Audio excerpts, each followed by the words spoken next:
Аргентина туралы 10 дерек.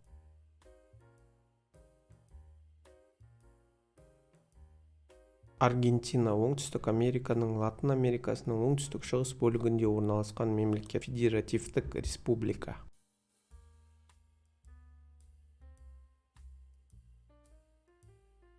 Территориясы бойынша Бразилиядан кейінгі екінші және халық саны бойынша Бразилия мен Колумбиядан кейінгі оңтүстік Америкадағы үшінші мемлекет. Аумағы 2,8 миллион км².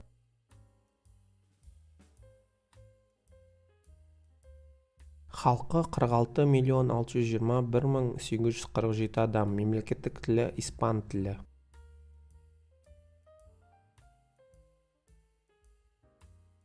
Астанасы Буэнос-Айрес. Аргентина 22 провинция, бір ұлттық аумақ және бір федералды астаналық округке бөлінеді.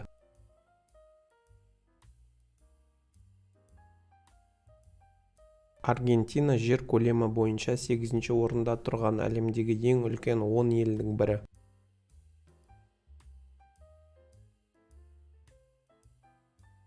1853 жылғы конституцияға сәйкес елде ұлттық және жергілікті деңгейде атқарушы, заң шығарушы және сот билігінің билігі бар. Мемлекет басшысы 4 жылға сайланатын президент. Аргентинаның қазіргі президенті Хавьер Милей. Ол 2023 жылғы 22 қазанда бірінші тур және 2023 жылғы 19 қарашада екінші турдан өткен президенттік сайлауда жеңіп, сол жылдың 10 желтоқсанында қызметіне кірісті.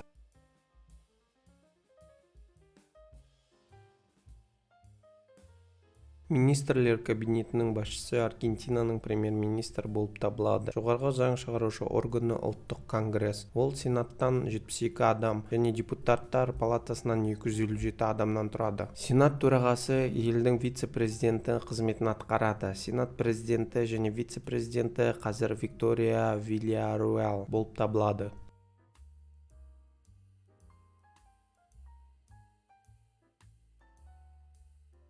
Парламент сайлауы 2 жыл сайын өтеді. Сенаторлардың 3-тен 1 және депутаттардың жартысы жаңартылады.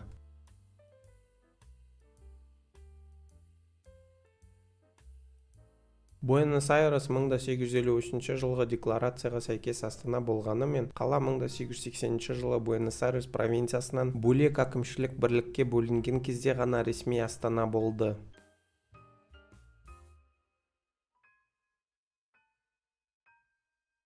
Конституция дін бостандығына кепілдік береді. Христиандық елдегі басым дін. 2022 жылғы жағдай бойынша католиктер халықтың 48,9%, басқа христиандар 10%, дінсіздер 39,8%, басқа дінге немесе конфессияға сенетіндер 1,3% құрайды.